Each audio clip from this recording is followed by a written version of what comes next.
오늘도 하나님의 은총이 여러분과 가정에 함께하기를 주 이름으로 축원합니다. 오늘은 곡식과 가라지라는 말씀으로 함께 은혜를 나누고자 합니다. 성경 안에는 하나님의 창조 섭리에 대하여 기록하고 있습니다. 그런 과거나 현재나 미래까지 다 포함하고 있고 다 해당되고 있음을 보게 되죠. 하나님은 우리를 모든 만물을 창조하신 것과 예수 그리스도 구원하신 것, 성령님은 우리의 모든 삶을 도와주시며 우리의 삶의 영원한 영생에 이를 때까지 믿음에 굳게 서서 살아갈 수 있도록 우리를 도우시는 분이시다라고 말씀합니다.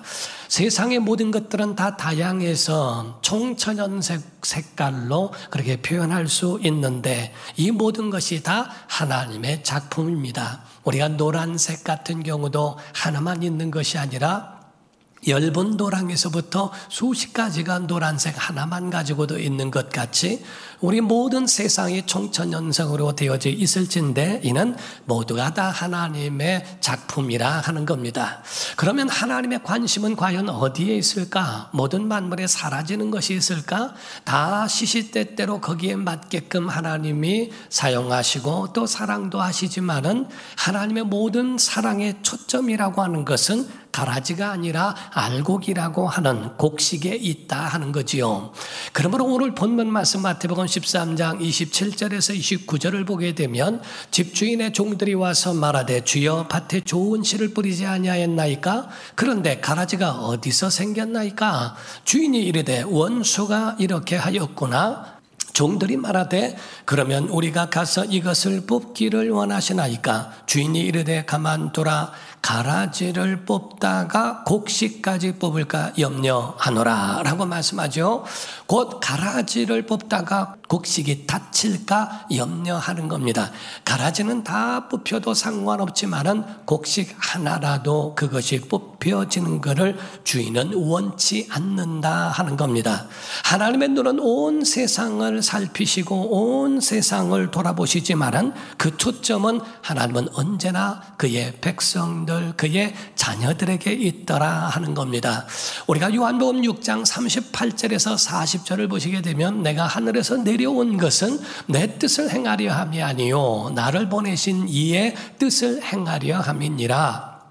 나를 보내신 이의 뜻은 내게 주신 자라고 말씀합니다. 내게 주신 자 중에 내가 하나도 잃어버리지 아니하고 마지막 날에 다시 살리는 이것이니라. 내 아버지의 뜻은 아들을 보고 믿는 자마다 영생을 얻는 이것이니 마지막 날에 내가 이를 다시 살리리라 하시니라 라고 말씀을 합니다. 곧 예수 그리스도께서 이 땅에 오신 그 뜻은 내게 주신 자라고 말씀을 했어요. 모든 천하의 모든 세상에 있는 사람들도 하나님이 만드신 피조물이실진데 하나님 안에 속해 있는 예수 그리스도 안에 있는 자들을 하나님께서 그들을 구원하시는 것이 뜻이다라고 말씀하고 있다는 사실이지요. 생쥐가 왔다 갔다 합니다. 그러다 장독대에 올라가서 몽둥이를 들어서 생쥐를 잡으려고 하는데 함부로 내려치지 않는 이유는 생쥐가 다칠까 봐가 아니라 장독이 깨질까 봐 그러는 것처럼 바로 하나님의 사람이 다칠까봐 가라지 때문에 하나님의 사람까지 다칠까봐 그 몽둥이를 잠깐 들고 주춤하는 이유가 바로 거기에 있다는 거지요. 어떤 때는 생각하기는 하나님 저렇게 악을 행하는 자는 그냥 한순간에 끝내고 하나님 벼락 두었다가 뭐 하시고 국 끓여 잡수시려고 합니까? 그냥 벼락으로 한 번 쓸어버리시면 되지 라고 하는 생각을 가질지 몰라도 바로 생쥐를 바라보심이 아니라 그 장독을 그거를 깨지 않으려고 하는 주인의 마음처럼 가라지가 아니라 곡식 때문에 그거를 바로 참으시는 하나님의 마음도 우리가 헤아려 봐야 한다는 겁니다. 오늘 본문 말씀에는 천국에 대한 말씀을 하고 있어요. 이 천국에 대한 것도 여러분이 그 개념을 이해하고 알아야 한다는 거지요. 예수 그리스도를 영접함으로써 구원받은 내 심령 안에 이루어진 과거적 천국이 있고요. 그리고 내가 안에 구원을 이루었으니 말씀대로 살아가야 하는 현재적 천국이 있고요. 그리고 우리가 돌아갈 영원한 나라인 하나님의 영생에 들어가는 저 하늘의 천국, 미래적 천국이 있다는 사실입니다. 대부분의 많은 사람들이 천국 이야기를 하면은 그러면 미래적 천국만 생각을 합니다. 내가 죽고 난 다음에 가는 곳, 내가 믿음을 지키고 난 다음에 맨 마지막에 가는 그 영원한 곳이라고만 생각하고 있지, 실질적으로 그 천국이 우리 안에도 이루어지고 있는 것과 그 시작점이 마지막 영생과 연결되어 있다고 하는 것에 대하여 생각하지 못하는 이들도 많이 있더라 하는 겁니다. 그러므로 천국은이라고 예수님 말씀하신 이 본문 말씀의 말씀은 미래적 개념을 말하는 것이 아니라 이 땅에 있는 살아가는 삶에 대한 현재적 개념에 대하여서도 말씀하고 있다는 거지요. 곧 구원받은 사람들에 대한 하나님의 통치에 대하여 말씀하고 있다는 사실입니다. 우리가 성경 공부 가운데에 천국의 4가지를 배웠어요. 4H라고 말씀을 드렸는데 첫 번째가 하트라고 그래서 우리 마음의 천국이 이루어져야 된다. 두 번째 홈이라고 해서 가정천국을 이루어야 한다. 세 번째 하우스 오브 갓이라고 해서 교회 천국을 이루어야 한다는 것과 마지막 미래적 천국인 헤븐이라고 하는 영원한 하늘에 대한 그런 천국에 대하여 우리가 말씀하는데, 이에 대한 공통점이 뭡니까? 이 공통점은 하나님이 계시다 하는 겁니다. 우리 안에 하나님이 계실 때 천국이 되어지는 것이고, 우리 가정에 하나님께서 통치하실 때 천국이 되는 겁니다. 교회도 하나님이 인도하시고 운영하셔야 천국이 되는 것이고, 우리도 영생에 들어가는 완성의 개념으로 되어진 영원한 하늘 천국이 있다 하는 거지요. 마태복음 18장 20절에 이런 말씀이 있죠. 두세 사람이 내 이름 곧 예수 이름으로 모인 공동체는 나도 그들 중에 있느니라 라고 예수님 말씀하신 것과 같습니다. 교회 공동체는 하나님이 통치하시는 줄로 믿습니다. 그러므로 교회와 우리 심령과 여러분의 가정도 하나님이 운영하시고 통치하시는 그러한 천국의 일원이라고 하는 것을 말씀하는 겁니다. 그런데 우리가 또 여기서 구분해야 될 것이 있어요. 천국과 하나님의 나라라고 하는 겁니다. 신기하게도 마태복음에는 천국이라고 하는 그 단어가 30번 정도가 나옵니다. 그리고 하나님의 나라라는 말은 3번 정도가 나옵니다. 그런데 천국이라는 단어가 마가복음, 누가복음, 요한복음에는 한 번도 안 나온다는 걸 아십니까? 그리고 하나님의 나라라는 말이 마가복음에는 16번이 나오고, 그리고 누가복음에는 32번이 하나님의 나라라는 말이 나옵니다. 이 2가지 개념으로 우리가 보게 될 때에 이거를 누구에게 그 말을 하고 있느냐가 조금 다르다는 거예요. 어떤 학자는 말하기를 천국이라고 하는 말은 하늘나라라고 하는 표현을 말하고 있죠. 이 하늘나라라고 하는 것에 대해서는 유대인들을 향하여 장소적 개념으로 이야기한 거라는 거지요. 우리 하나님 어디 계시냐? 하늘에 계시다. 우리 하나님 어디 계시냐? 내 안에 계시다. 아니, 하늘에 계신 거야, 내 안에 계신 거야 라고 생각할 수 있죠. 하나님은 전능하셔서 하늘에 계신 영원하신 하나님의 초월성과 우리 안에 계신 내재성이라고 하는 것이 동시적으로 가능하다 하는 겁니다. 그러므로 천국이라고 하는 것에 대하여 장소적 개념으로 하늘이라고 말하는 것은, 유대인들은 구약에 하나님이 이 땅에서 잘되고 땅에서라는 말만 들었어요.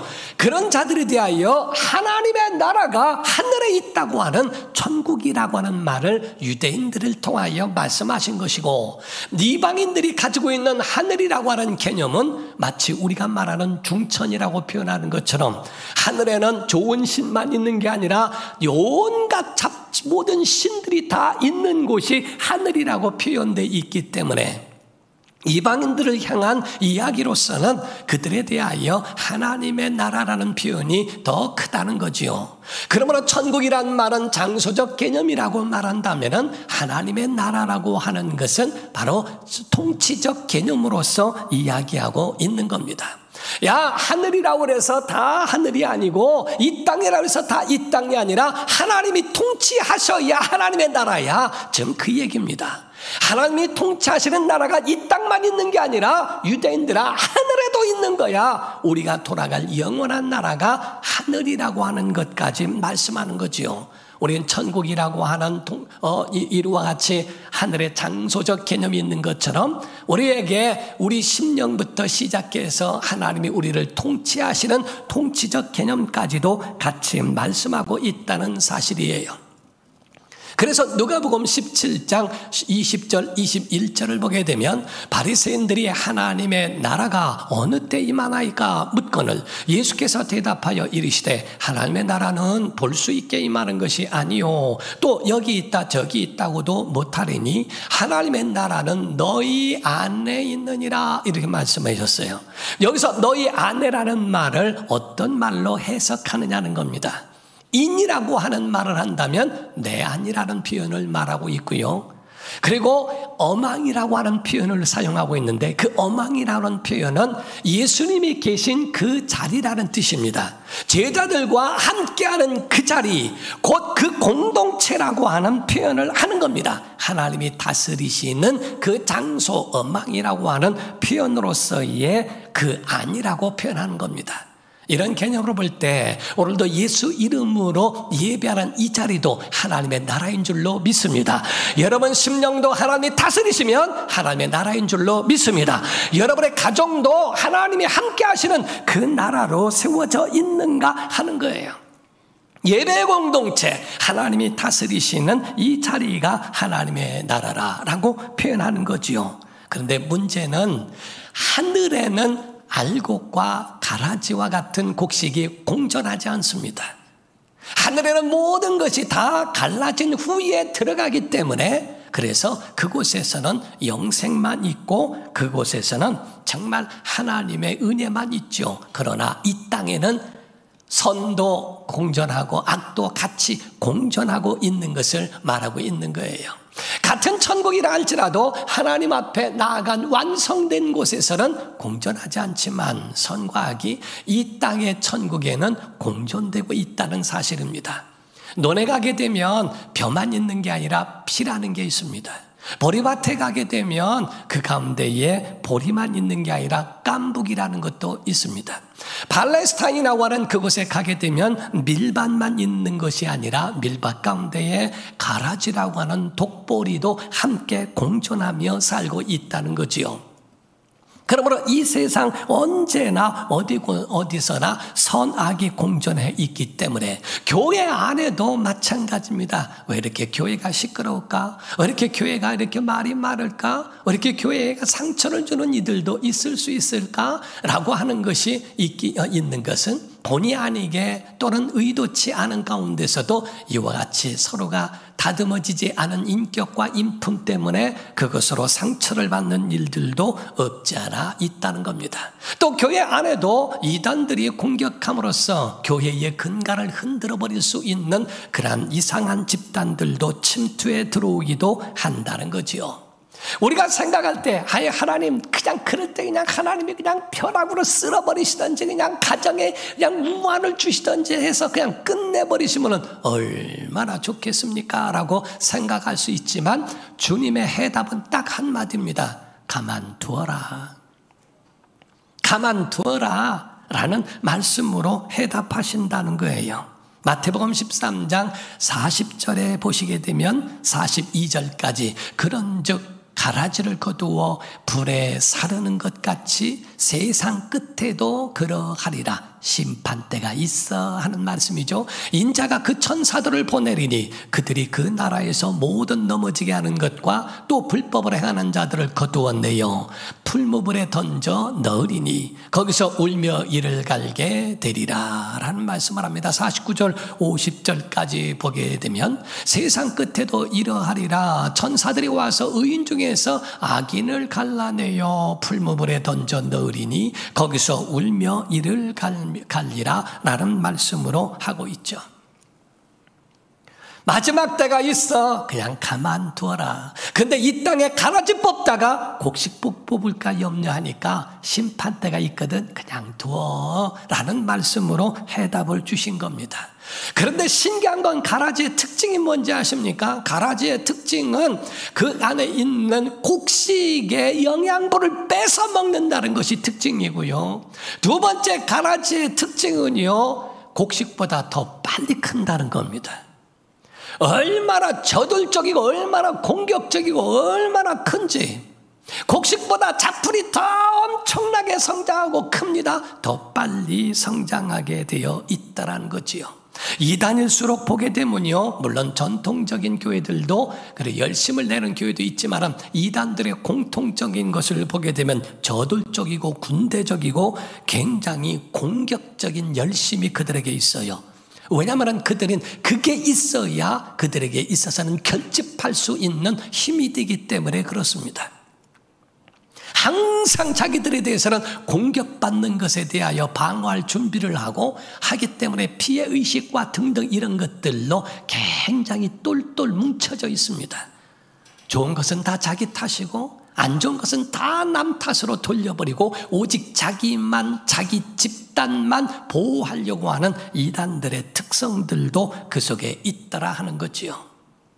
여러분, 사람들 안에는요 모두가 다 염증이라는 게 있다는 겁니다. 그 바이러스가 다 있다는 겁니다. 그런데 이 바이러스가 그 속에 있는데 그 숫자가 어떤 게 더 많고 어떤 게 더 크냐 하는 거지요. 건강한 사람들에게 있어서는 그 모든 조직과 세포와 이런 것들이 다 건강할 때에 이 바이러스를 이길 수 있다는 겁니다. 그런데 이 몸의 건강의 체제가 무너질 때, 이런 균형이 오고 균형이 무너지고 거기서 균열이 될 때, 그때에 병이 먹어버린다는 거지요. 영적인 것도 똑같습니다. 우리 안에 신앙이 있고 영성이 있고 예배가 분명하고 그 속에 정말 하나님의 주신 품성, 성품으로 건강할 때는 이단이나 어떤 사상과 이런 것들이 침투해 들어오지 못합니다.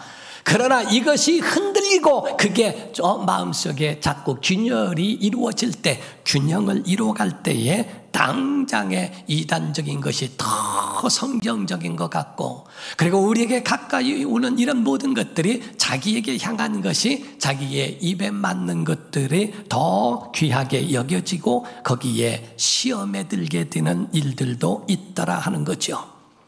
여러분, 영적 건강하기를 주 이름으로 축원합니다. 가라지에게 여러분의 영양분을 뺏기지 말아야 한다는 거지요. 그들은 우리의 햇빛을 가리우듯 하나님의 은혜를 가리우고 저 가지고 있는 성장하는 그 모든 체제를 다 무너뜨리기에 아주 혈안을 하고 있다는 것을 말하고 있습니다. 여러분, 여기서 한 가지 반전이 있다는 걸 아십니까? 여기서 반전이 있는 것은 다른 게 아니라 곡식과 가라지의 판단은 하나님이 하신다는 겁니다. 곡식과 가라지에 대한 판단은 하나님이 하시는데 언제 하느냐? 심판 때 하시겠다는 거예요.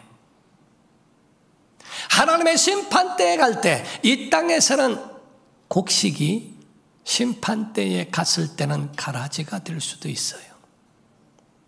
이 땅에서는 가라지같이 보인 것이 심판 때에 갔을 때는 알곡으로 보여질 수도 있다는 겁니다. 우리가 이 땅에 있으면서 그의 모습으로만은 절대로 판정할 수가 없어요. 계좌 같은 전문성 있는 자에는 그의 생각과 말과 그의 삶을 통하여 진단하고 말할 때, 이 사람은 천국 가겠구나, 이 사람은 지옥 가겠구나, 임종 때와 모든 신앙 고백을 듣고 살아온 신앙의 삶을 보고 이 사람은 하나님이 그 영혼을 받으시겠구나, 이런 것들에 대하여 판단을 하기도 합니다. 그러나 마지막에 있는 그 마음은 어떠한지에 대해서는 목사도 그거를 판단할 수가 마지막에는 없거든요.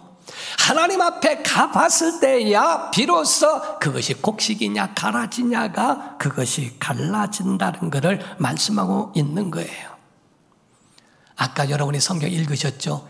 의인 중에서 악인을 골라낸다. 악인 중에서 악인이야 당연히 골라내죠. 근데 의인 중에서도 악인을 골라낸다고 되어 있고요. 누구든지 다 오도록 허용했지만 예복을 입지 않은 자는 거기서 내쫓겨 슬피 울며 이를 갈미 있다라고 성경은 말하고 있습니다. 하나님의 사람은 하나님의 사람의 가치관을 갖고 하나님의 생각과 하나님의 말씀에 대한 신앙 고백과 그의 삶이 일치한다는 거죠. 오늘날 대부분의 사람들이 교회는 다닙니다. 그런데 그리스도인의 가치관은 없는 사람들이 많이 있습니다.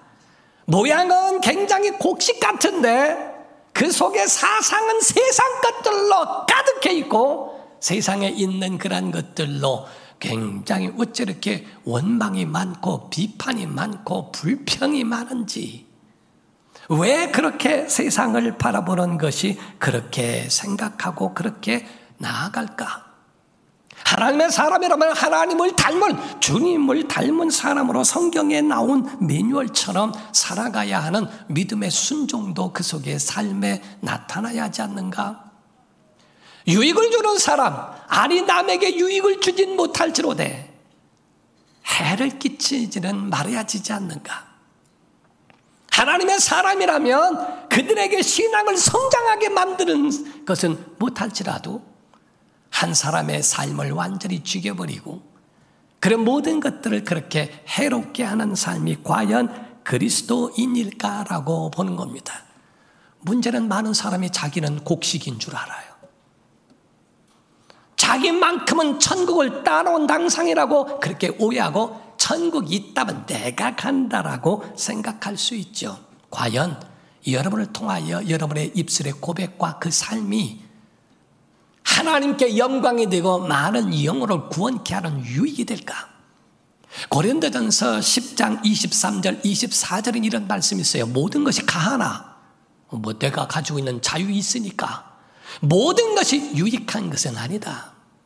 모든 것이 가하나, 그러나 모든 것이 덕을 세우는 것은 아니니 누구든지 자기의 유익을 구하지 말고 남의 유익을 구하여 살아가는 게 그리스도인이다 라고 말씀하는 거예요. 32절에서 33절입니다. 유대인에게나 믿는 자나 헬라인, 이방인, 믿지 않는 자라 할지라도 하나님이 세우신 교회나 거기에는 거치는 자가 되지 마라. 해를 끼치는 자가 되지 마라. 나와 같이 모든 일에 모든 사람을 기쁘게 하여 자신의 유익을 구하지 말고 많은 사람의 유익을 구하여 마침내 그들로 구원을 받게 하는 것이 바로 그리스도인의 삶이라는 것을 보여주는 겁니다. 성령의 나타나심은 우리로 유익하게 하려 하십니다. 고린도전서 12장 3절에 말씀했어요. 성령의 나타나 4절 이하에 말씀했어요. 곧 이와 같이 성령의 나타나심도 우리를 유익하게 하려고, 내가 실상을 말하는 너희가 내가 떠나가는 게 유익이다. 왜? 성령이 오시니까. 이와 같이 예수님은 인류의 유익과 모든 사람의 구원을 위하여 오신 것처럼 우리에게도 마찬가지로 이와 같은 믿음의 유익을 주는 믿음의 사람의 삶이냐 하는 겁니다. 유익을 주는 믿음의 사람으로 세워지느냐. 바울은 이런 고백을 합니다. 디모데후서 4장 10절 11절에 말씀합니다. 데마는 이 세상을 사랑하여 나를 버리고 데살로니카로 갔고, 그레스게는 갈라디아로, 디도는 달마디아로 갔고, 누가만 나와 함께 있느니라. 내가 올 때 디모데를 말한 거죠. 마가를 데리고 와라. 그가 나의 일에 유익하니라. 어느 공모전에서 말하기를 먼 길을 갈 때 빨리 가는 방법이 뭐냐라고 물었더니 비행기를 타는 것이다, KTX를 타는 것이다, 기차를 타는 것이다, 자기 차로 가는 것이다 다 했는데 철학적 대답 하나가 해답을 얘기했어요. 자기가 사랑하는 사람과 함께 가는 것이다. 자기가 사랑하는 사람과 함께 가면은 아무리 멀어도 가장 빨리 갈 수 있다는 거지요. 그런데 미운 사람과는요 5분도 같이 못 있습니다. 사람과 동행이라고 하는 것이 아주 그렇게 중요하죠. 이와 같이 우리의 신앙생활에 하나님의 나라에 유익한 사람, 하나님이 데리고 있어도 정말 아주 너무 예쁘셔서 그냥 데리고 살고 영생까지 데리고 가실 정도의 하나님의 사랑도 받고 사용도 받는 믿음의 사람일까? 여러분, 하나님의 사람들의 신앙적 마인드는 어떤 사람인지 아십니까? 여러분이 훈련해야 되는 것이 하나 있어요. 그거는 다른 게 아니라 감사해야 된다는 겁니다. 선악이 아무리 공전에 있다 할지라도 가만히 보면요, 감사할 조건이 엄청나게 많습니다. 만 가지 은혜가 오늘도 우리 안에 있지 않습니까? 만 가지 은혜예요. 저는 우리 아버지하고 이 자취를 한 적이 있어요. 고등학교 때 자취를 했는데 저희 아버지가 나 기숙사에서 잘 다니고 있는데 우리 아버지가 막내 밥 해주러 오신다고 오셔가지고 3일 만에 알아 누우셨어요. 그때부터 밥을 했는데 병이 났는데도 불구하고 아버지는 밥을 안 하셨어요. 그래서 제가 했습니다. 근데 밥을 하고 이렇게 하는데, 밥을 하는 걸 배워서 하는데 어째 이렇게 돌이 많은지요. 조리질을 해가면서 그 가운데 이 곡식을 빼고 그리고 돌을 걸러냅니다. 처음에는 바가지로 해서 합니다. 바가지로 해서 하고 나머지 이 돌은 가라앉으니까. 그런데 조금만 조리질을 좀 바쁘게 하다 보면 돌이 넘어오는 거예요, 이게. 근데 그게 꼭 내게 먹는 게 아니라 우리 아버지가 씹어요. 딱 씹으면은 뭐 쥐구멍이 어디냐. 죄송해요. 어떻게 할 말이 없고 뭐 어떻게 할 줄을 몰라 하고 그러면은 제가 민망할까봐 그걸 그냥 저쪽으로 뱉으시고 이렇게 하시고 두 번째 탁 씹으시면요. 그다음부터는 그냥 정신이 나가는 것 같아요. 꼭 어른들이 그 돌을 씹습니다. 근데 어느 집에서는요. 그 아버지가 이렇게 아내가 이 밥을 해갖고 왔는데 돌을 탁 씹었대요. 그 아버지가 바깥에 나가더랍니다. 그 왜 그러냐 그랬더니 지게를 지고 오면서 돌이 너무 커서 지게로 지어내야 되겠다고. 한 번은 밥을 잡수고 있는데 어머니가 돌을 탁 씹더래요. 불평을 하는 어머니에게 한마디 했답니다. 어머니, 그래도 돌보다 밥이 더 많아요. 그랬대요. 돌보다 밥이 더 많으니까 그냥 그거 잡수세요 하면서 멋쩍은 거를 그렇게 넘겼다고 그러죠. 이 땅에 살 때 악도 많습니다. 그러나 악보다 선이 더 많고 하나님의 은혜가 더 많다고 믿는 것이 신앙이라 이 말이에요. 이 땅에 아무리 돌이 많아도 이 밥에 돌이 많아도 밥이 더 많다고 하는 것처럼 우리의 삶 속에 하나님이 그 주신 은혜가 더 많지 않느냐라고 믿는 게 신앙이라 이 말이죠. 바리새인과 서기관들은 이야기합니다. 만약에 천국에 알곡이가 간다면 내가 알곡이지, 내가 곡식이지. 저 창기들이나 세리들 나는 이래에 이틀을 금식을 하며 내가 기도를 빠짐없이 하며 내가 이러이러하고 저러저러하며 이야기하죠. 과연 그럴까? 주님이 보셨을 때 바리새인과 서기관들 아주 옳다고 주장하고 있는 그들이 과연 곡식일까? 창기와 세리같이 은혜가 없이는 살 수 없습니다. 주님의 은혜로만 내가 삽니다. 방방 뛰며 울며 불며 통곡하는 그들이 과연 갈아질까? 교황청에서 왕도 세웠다 면직시키고 아주 강력한 권력을 가지고 있으면서 교황과 같이 했어도 종교개혁자들이 거기에 대하여 아닙니다, 하나님의 뜻은 이것입니다 라고 하다가 그 교황에 의해서 많은 사람들이 죽음을 당합니다. 과연 천국에서 누가 곡식일까? 교황일까? 아니면 종교개혁자들로 믿음을 세우며 하나님의 나라를 바로 세우려고 하는 자들일까 하는 겁니다. 이게 반전이에요.